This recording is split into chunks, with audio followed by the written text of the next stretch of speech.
নয়া সরকার যে সকল বার্তা পরিবেশন করছে সেটা কিন্তু আমাদের কাছে সত্যি কথা বলতে কি বিশ্বাসযোগ্য নয়। সুপ্রিম কোর্ট কি 50% অবসরপ্রাপ্ত কর্মচারীদের দিতে বলেছে? যা ইচ্ছে যেভাবে মনে করবে সেভাবে দেবে? আমাদের কাছে বলতাম তো আপনি কিভাবে দিচ্ছেন? এটা তো সুপ্রিম কোর্টের আইনটাকে লঙ্ঘন করছেন, ডিএ মামলার রায়টাকে। 50%-র কথা তো বলেনি। ইন্দু মালহোত্রা কমিটিকে দায়িত্ব দিয়েছিল। ইন্দু মালহোত্রা কমিটি একটা ভোকাস কমিটি, হিসাবের গড়মিল তো একটা কায়দা করেছে। ফিনান্স ডিপার্টমেন্ট দেখুন, সব ডিপার্টমেন্টই কিন্তু আমলারা চেঞ্জ হয়েছে, কিন্তু দেখছি এই অর্থ দপ্তরের আমলারা বহাল তবিয়েতে বসে আছে। 1/4/8 থেকে 31/12/19 পর্যন্ত তারা পেয়ে গেছে। একটা দিয়েছে মাননীয় প্রাক্তন মুখ্যমন্ত্রীর আমলে 16 থেকে 19, আর বর্তমান যে সরকার যেদিন আমাদের সঙ্গে বসে 29শে মে, সে 1/4/8 থেকে 31/12/15 পর্যন্ত দিয়ে দিয়েছে। 1/4/8 থেকে 31/12/19 পর্যন্ত তারা পেয়ে গেছে। একটা দিয়েছে মাননীয় প্রাক্তন মুখ্যমন্ত্রীর আমলে 16 থেকে 19, আর বর্তমান যে সরকার যেদিন আমাদের সঙ্গে বসে 29শে মে, সে 1/4/8 থেকে 31/12/15 পর্যন্ত দিয়ে দিয়েছে। স্যার, নতুন সরকার এসে ডিএ নিয়ে বহু নানা কথা হচ্ছে, একটা সংগঠন এক এক ধরনের কথা বলছে। একটা মেন প্রশ্ন যেটা উঠে আসছে যে এত শতাংশ ডিএ দেওয়ার কথা বলা হচ্ছে, কিন্তু বাজেটে কোথাও এই পরিমাণ টাকার কথা উল্লেখ নেই। তাহলে কোথা থেকে দেবে স্যার? এখানে কোথাও কি আবারও সেই পুরনো সরকারের মতো হিসাবের গড়মিল চোখে পাচ্ছে আপনার? দেখুন, ব্যাপারটা হচ্ছে নয়া সরকার যে সকল বার্তা পরিবেশন করছে সেটা কিন্তু আমাদের কাছে সত্যি কথা বলতে কি বিশ্বাসযোগ্য নয়। যদি বলেন কেন? কারণ ব্যাপারটা মাননীয় মুখ্যমন্ত্রী আমাদের সঙ্গে বৈঠকে বসছিল। বৈঠকে বসেতে সবাই শুনেছে যে 1 জানুয়ারি 2027 থেকে নয়া বেতন কমিশন গঠন করবে। নয়া বেতন কমিশন গঠন করতে গেলে নোটিফিকেশন জারি করে চেয়ারম্যান করতে হবে, তার টার্মস অ্যান্ড কন্ডিশন করতে হবে, একটা সময় নির্ধারণ করে দিতে হবে যে 6 মাসের মধ্যে বা 8 মাসের মধ্যে বা 1 বছরের মধ্যে। কিচ্ছু হয়নি এখনও পর্যন্ত। 2 মাস হয়ে গেল সরকার প্রায়। সেক্ষেত্রে তাহলে 1 জানুয়ারি 2027 থেকে বেতন কমিশনটা হবে কিভাবে? আর বেতন কমিশন হতে গেলে আমরা জানি যে আমাদের যে নয়া সরকার আসার পরে একটা ডিএ ঘোষণা করেছে, মাত্র 20% ডিএ ঘোষণা করেছে, সেটা কিন্তু অক্টোবর মাস থেকে। ভাবুন, তাহলে এখন যদি আমরা প্রশ্ন করি যে নয়া সরকার আসাতে আমরা আজ পর্যন্ত কি পেলাম? শূন্য ছাড়া আর কিছু কি? আর প্রত্যাশা তারা অক্টোবর মাস থেকে ডিএটা দেবে 20%, অক্টোবর নভেম্বর ডিসেম্বর 3 মাস। তাহলে তথাপি কিন্তু 22% মহার্ঘ ভাতা বাকি থাকবে। এই 22% মহার্ঘ ভাতা যতক্ষণ না দেবে ততক্ষণ বেতন কমিশন হবে না, এটা পূরণ না করে। হ্যাঁ, তাহলে একদিকে বলছে 1 জানুয়ারি 2027 থেকে নয়া বেতন কমিশন, আবার তিনিই বলছেন পরের যে বাজেট, সেই বাজেটে কিছু কিছু করে এই যে 22% বাকি থাকবে সেটা দিয়ে দেওয়া হবে। এটা কি, কোন ধরনের কথা? আমাদের কি মনে করে নয়া সরকার? আমাদের কি মনে করে? আরে বাবা, বেতন কমিশন ডিএর ব্যাপারগুলো তো আমরা যতটা জানি, মুখ্যমন্ত্রী সত্যি কথা বলে জানার কথাও না। তাকে যদি ঠিকমতো গাইড না করে, আবার তিনি বলছেন যে 28-29-এ 8ম বেতন কমিশন হবে, 8ম বেতন কমিশন করে দেবে। আরে তিনি যেহেতু 8ম বেতন কমিশনটা কেন্দ্রীয় সরকারের 8ম বেতন কমিশন ইকুইভ্যালেন্ট আমাদের হচ্ছে 7ম বেতন কমিশন, মাননীয় মুখ্যমন্ত্রী হয়তো সেটাইও জানে না। তিনি দেখছেন আরে সেন্ট্রাল গভর্নমেন্ট তো 8ম বেতন কমিশন, তাহলে এদের 7ম বেতন কমিশন দিলে বোধহয় একটা বেতন কমিশন পিছিয়ে আছে, তাই তিনি বলে দিলেন যে 28-29-এ 8ম বেতন কমিশনও আপনাদের দেওয়ার চেষ্টা করব। তাহলে এই যে কথাগুলো, এটা কি কথার কোনো তো মিল পাওয়া যাচ্ছে না। যে আমরা যে উৎসাহিত হব, আমরা যে ডিএটা পাবো, সেটা কোথায়? স্যার 7 বছরের পেনশনের ক্ষেত্রে একটা কথা শোনা যাচ্ছে যে 50% এখনই মিটিয়ে দেওয়ার কথা বলছে। এই 7 বছর সময়টা বা 50% যে বিষয়টা ডিএর ক্ষেত্রে একাধিক সময় দেখা গেছে পূর্বতন সরকারের ক্ষেত্রেও হিসাবে একাধিক গরমিল, টেকনিক্যাল যে সমস্ত হিসাব, সময়ের যে সমস্ত হিসাব সেখানে বহু গরমিল দেখা গেছে। এই ক্ষেত্রেও কি সেটা হচ্ছে? দেখুন, এই ব্যাপারটা আমরা কিন্তু সত্যি কথা বলতে এর সত্যতা আমাদের জানা নেই। এই যে প্রচার মিডিয়াতে দেখছি, এর সত্যতা আমাদের জানা নেই। কেন জানা নেই? কারণ এখানে এই যে 50% মহার্ঘ ভাতা 7 বছরের কথা বলছে, সেটা মিটিয়ে দেওয়া হবে কাদের না? অবসরপ্রাপ্ত কর্মচারী সমাজকে। অবসরপ্রাপ্ত কর্মচারী সমাজকে 50% মহার্ঘ ভাতা মিটিয়ে দেওয়া হবে খুব শীঘ্রই, 7 বছরের মহার্ঘ ভাতা। এইটা কি সরকার বলেছে? আপনারা কি শুনেছেন সরকার বলেছে? সরকার বলেনি। একটা সংগঠন তারা ডেপুটেশন দিয়েছে অফিসিয়ালি, তারপরে তাদের প্রচারের মাধ্যমে এটাই অনেকে দেখছে। আমাদের কাছে এবার প্রশ্ন করছে যে আমরাও পাবো। আপনারা আমাদের কাছে কেন প্রশ্ন করছেন? এই ব্যাপারটা তো যারা বলছে তাদের কাছে প্রশ্ন করা উচিত। 7 বছরটা কোথায় পেল?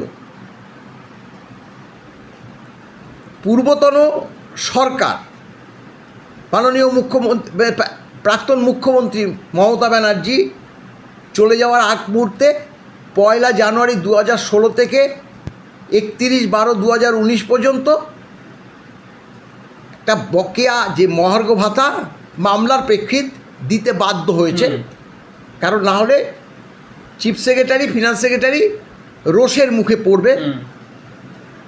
সেখানে তারা কিন্তু এই যে কমিটি, সেই কমিটির সিদ্ধান্ত, কমিটিকে বলেছে যে আমাদের 1/4/8 থেকে 31/12 পর্যন্ত, 31/12/15 পর্যন্ত সেটা HRMS-এ নেই, কিন্তু 16 থেকে 19 পর্যন্ত HRMS-এ আসে। তাই মাননীয় যে ইন্দু মালহোত্রা কমিটিকে বলেছে যে আমরা প্রথমে এই 16 থেকে 19 দিয়ে দিই, তারপরে বাকিটা দেব একদম চলে যাওয়ার মুহূর্তে। তাতে নিশ্চয়ই আমরা জানি না, ইন্দু মালহোত্রা কমিটি আমাদের কাছে কোনো ইনফরমেশন পাঠায়নি। তারা নিশ্চয়ই রাজি হয়েছে, তার জন্য তারা দিয়েছে, কিন্তু সেটা নির্দিষ্ট নিয়ম মতো দেয়নি। ওই 4 বছরে আমরা যে হিসাব করেছি all India consumer price index অনুসারে, যদি 100 টাকা হয় সেখানে 43 টাকা দিয়েছে, 57 টাকা দেয়নি। এটা আমাদের আদায় করতে হবে সর্বোচ্চ আদালতে গিয়ে। ঠিক সেটাকেই কিন্তু ভিত্তি করে আবার হঠাৎ করে 29শে মে 2026 সরকারি কর্মচারীদের, অবসরপ্রাপ্ত কর্মচারীদের 1/4/8 থেকে 31/12/15 পর্যন্ত অলরেডি দিয়ে দিয়েছে। তাহলে না, আমি প্রশ্ন করি, তাহলে সরকারি কর্মচারীরা 1/4/8 থেকে একদম 31/12/19 পর্যন্ত বকেয়া দিয়ে যে টোটাল অ্যামাউন্টটা পেয়ে গেছে, সেটা নির্দিষ্ট নিয়ম মতো পায়নি, পেয়ে গেছে। এখন কারা পেয়েছে কারা পায়নি আমরা তো বারবার বলছি যে গ্র্যান্টিনেট কর্মচারীদের 1 পয়সাও দেয়নি এর মধ্যে, আর দেয়নি এখনও পর্যন্ত খোদ রাজ্য সরকারি কর্মচারী, তার যারা কলকাতা কর্পোরেশন এলাকায় বসবাস করছে তারা এখনও পায়নি। অর্থাৎ খোদ রাজ্য সরকারি কর্মচারীদের অবসরপ্রাপ্ত যারা ক্যালকাটা কর্পোরেশনের আন্ডারে যারা থাকে তাদেরকে বাদ দিয়ে তারা কিন্তু 1/4/8 থেকে 31/12/19 পর্যন্ত দিয়ে তারা পেয়ে গেছে। আবার এই যে প্রচারটা হচ্ছে যে 50% মহার্ঘ ভাতা অবসরপ্রাপ্ত কর্মচারী সমাজকে দেওয়া হবে, তারা আমাদেরকে ফোন করে বলছে, স্যার, কেউ বলছে যে মলয়বাবু এটা তো আমরাও পাবো, কেউ বলছে স্যার আমার বাবা জিজ্ঞাসা করতে বলেছে এই যে 50% মহার্ঘ ভাতা অবসরপ্রাপ্ত কর্মচারীদের দেবে, এটা কি আমরাও পাবো? তারা তো ইনোসেন্ট, তারা তো জানে না, কিন্তু তারা তো পুরোটা পেয়ে গেছে। 1/4/8 থেকে 31/12/19 পর্যন্ত তারা পেয়ে গেছে। একটা দিয়েছে মাননীয় প্রাক্তন মুখ্যমন্ত্রীর আমলে 16 থেকে 19, আর বর্তমান যে সরকার যেদিন আমাদের সঙ্গে বসে 29শে মে, সে 1/4/8 থেকে 31/12/15 পর্যন্ত দিয়ে দিয়েছে। এই যে হিসাবটা, এই হিসাবটা কিন্তু বিগত সরকারের যে মানে অর্থ দপ্তর তারাই করে রেখেছিল, সেটাই কিন্তু বিগত অর্থ দপ্তরের হিসেব মতোই কিন্তু বর্তমান সরকার ওই 1/4/8 থেকে এই 31/12/15 পর্যন্ত যারা অবসর নিয়েছে খোদ রাজ্য সরকারি কর্মচারী, বাকি বাদ হচ্ছে ওই ক্যালকাটা কর্পোরেশন আন্ডারে যারা মানে বসবাস করে তাদেরকে বাদ দিয়ে দিয়েছে।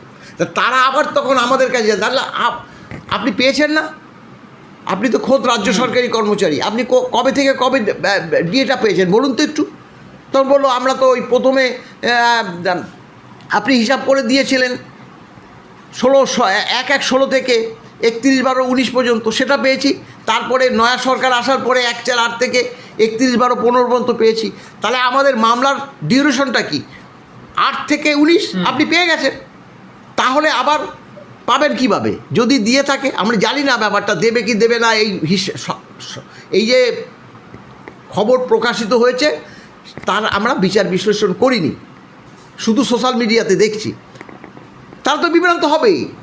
কিভাবে বলে যে 50% দিয়ে অবসরপ্রাপ্ত কর্মচারীদের শীঘ্রই মিটিয়ে দেওয়া হবে? তাহলে অবসর তো প্রাপ্তদের তো এক শ্রেণীর অবসরপ্রাপ্তদের তো মানে খোদ রাজ্য সরকারি কর্মচারীদের অবসরপ্রাপ্তরা পুরোটা পেয়ে গেছে, নির্দিষ্ট নিয়ম মতো পায়নি, সেটা তো আমরা সুপ্রিম কোর্টে বুঝে নেব। তাহলে এই যে বিভ্রান্তিমূলক প্রচার, বিভ্রান্তি নয় এই বিভ্রান্তিমূলক প্রচার কোথাও গিয়ে স্যার সরকারকেও সুবিধা এনে দিচ্ছে। শুনুন, রুল মেকিং এমপ্লয়ি যারা আছে বা তারা অবসর নিয়েছে সেই ধরনের কর্মচারী, তাদেরকেই কিন্তু রাজ্য সরকার ডিএটা দিচ্ছে, আমরা এখনও পর্যন্ত যেটা দেখছি আর কি। আর এই রুল মেকিং কর্মচারীদের যারা অবসর নিয়েছে তাদের একটা মানে টেকনিক্যাল বলবো না, এটা হচ্ছে ওই ভুল বোঝাবুঝি। ব্যাংক বলছে এইভাবে হিসাব হবে না, রাজ্য সরকার বলছে না এইভাবেই দিতে হবে। এই যে টাগ অফ ওয়ার চলছে, যার জন্য তারা পাচ্ছে না। তারা কিন্তু রুল মেকিং কর্মচারী হিসাবে কাজ করে তারা অবসর নিয়েছে, তারা তো 100% তারা ডিএটা পাবে। কিন্তু না, আমি বলছি কিন্তু এই গ্র্যান্টিড কর্মচারী তাদের কথা এখনও পর্যন্ত কেন সরকার বলবে না? সরকার যদি বলতো আজকে অ্যাডিশনাল চিফ সেক্রেটারি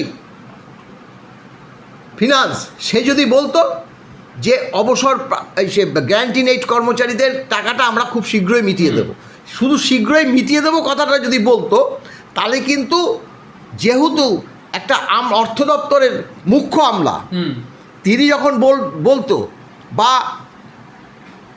মুখ্যমন্ত্রী বললে তো যথেষ্টই ছিল, অর্থমন্ত্রীও যদি বলতো তাহলেও মানে আমরা একদম নিশ্চিত হতাম কিছুদিন পরে পেলেও পাবে, গ্র্যান্টিড কর্মচারীরা পাবে। কিন্তু এখনও তারা কেন বলছে না? আমরা বারবার চিঠি দিচ্ছি। আরে আমরা তো জানি কিভাবে ডিএ হয়, কি হয় না হয়, ও তো ইসের মধ্যে পড়বে। তো আমাদের তো ডাকছে না, অন্য কোনো সংগঠনকে তো ডাকছে না। তাহলে পার্থক্যটা কোথায় থাকছে? মানে আপনাদের কেন ডাকছে না বলে মনে হয়? সেটা আমাদের ডাকছে না, সেটা সরকার জানবে, বুঝবে। আমরা আমাদের কাজ করে দেব। আমরা বারবার বলছি গ্র্যান্টিড কর্মচারীদের কেন দেওয়া হচ্ছে না, কেন ক্যালকাটা কর্পোরেশনের আন্ডারে বসে এখনও দেওয়া হচ্ছে না। আমরা রিলায়েবল সোর্সে অনেক খবর পাওয়া যায়, আমরা তো সরকারি কর্মচারী। এই গ্র্যান্টিড কর্মচারীদের কোনো খবর আমাদের কাছে নেই, সেটা তারা শুনে রাখুক। আমরা পারছি না সত্যি কথা বলতে, সরকার যে কী করতে চলেছে আমরা কিছু বলতে পারছি না। যারা বলেছে তাদের কাছেই জিজ্ঞাসা করুন, আমরা জানি না। তবে হ্যাঁ, যারা কলকাতা কর্পোরেশনের আন্ডারে আছে তাদের এই জুলাই মাসে তাদের ডিএটা রিলিজ হওয়ার সম্ভাবনা অধিক। একদম 100% বলবো না, কারণ সরকার তার মত যদি পরিবর্তন করে তাহলে সেটা আমরা বুঝবো কীভাবে? পাওয়ার সম্ভাবনা অনেকটাই এইসব যারা ক্যালকাটা কর্পোরেশনের আন্ডারে আছে। এই হচ্ছে মূল কথা। এখন 50% কি দিতে বলেছে সুপ্রিম কোর্ট? কি 50% অবসরপ্রাপ্ত কর্মচারীদের দিতে বলেছে? যা ইচ্ছে যেভাবে মনে করবে সেভাবে দেবে? আমাদের কাছে বললে বলতাম তো আপনি কিভাবে দিচ্ছেন এটা? এটা তো সুপ্রিম কোর্টের আইনটাকে লঙ্ঘন করছেন, ডিএ মামলার রায়টাকে। 50% কথা তো বলেনি। আর 50% বললে কি তাহলে কি ইন্দু মালহোত্রা কমিটি সেখানে কি রাজি হয়েছে? কই আমরা তো জানি না। ইন্দু মালহোত্রা কমিটিকে দায়িত্ব দিয়েছিল। ইন্দু মালহোত্রা কমিটি একটা ভোকাস কমিটি।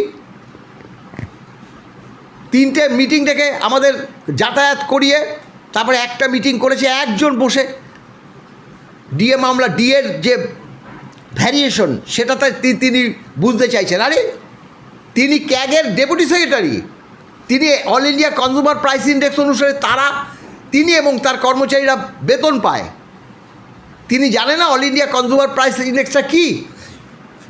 সরকার নিজস্ব অল ইন্ডিয়া মানে গভর্নমেন্ট অফ ওয়েস্ট বেঙ্গলের all India consumer price index অনুসারে আমাদের ডিএটা দিয়েছে, যার জন্য 50%টা 25% হয়েছে। এবং এই যে ক্যালকুলেশন করেছে তাতে ডিএটা মাইনাস হয়ে যাচ্ছে, ডিএ শূন্য হয়ে যাচ্ছে, যার জন্য এই যে অবসরপ্রাপ্ত কর্মচারী সমাজকে যে ডিএটা দিল, ডিএটার মধ্যে 0% আছে, মাইনাস আছে। এই বারবার স্যার হিসাবের গরমিল কেন হচ্ছে?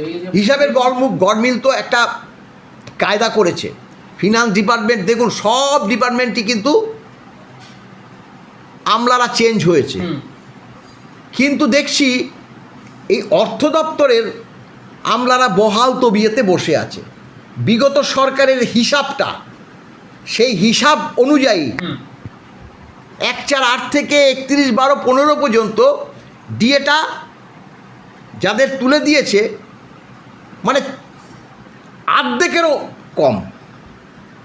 অর্থাৎ পূর্বের সরকারের যে হিসাব বর্তমান সরকার দিচ্ছে, যেখানে আদায় কাজ করা বিগত মানে তৃণমূল সরকারের সঙ্গে বিজেপি সরকারের আদায় কাজ করা, কিন্তু অর্থ দপ্তরের বিগত দিনে হিসাব করা এখন কর্মচারী সমাজের কাছে তুলে দিচ্ছে। কেন দিচ্ছে? তাদের অনেকগুলো টাকা বাঁচবে। তৃণমূল সরকার যে হিসাব করেছিল অর্থ দপ্তর, সেই হিসাব এখন দিচ্ছে। কোন হিসাবে হয় এটা? কেন আমাদের দেবে না? কোন হিসাবটা কেন দেবে না? পার্সেন্টেজ কত দিল, কম পর্যন্ত দিল। তাহলে আবার বলছে যে 50%, এটার সত্যতা জানি না। 50% মর্গ ভাতা অবসরপ্রাপ্ত কর্মচারী হিসাবের ক্ষেত্রে একটা ধোঁয়াশা থেকেই যাচ্ছে। আমরা একদম পরিষ্কার হিসাব চাই, আমরা সেটা করে দিয়েছি। প্রত্যেক মাসে কর্মচারী সমাজ কত টাকা পাবে একদম 1/4 থেকে করে দিয়েছে 31/12/2019 পর্যন্ত। তার সঙ্গে ট্যালি আমাদের দেখাবে না সরকার তাদের নিজের ইচ্ছায় দেবে নাকি? এখানে কি আমরা সরকারের কাছে চেয়েছি? আমরা সর্বোচ্চ আদালতের কাছে ডিএ চেয়েছি। সর্বোচ্চ আদালত পরিষ্কার বলেছে DA is a legally enforceable right, আইনি অধিকার, সাংবিধানিক অধিকার। একটা রাজ্য চালাচ্ছ তুমি, সাংবিধানিক অধিকার, আইনি অধিকার তুমি রাখবে না? হ্যাঁ, যা ইচ্ছে তাই দেবে।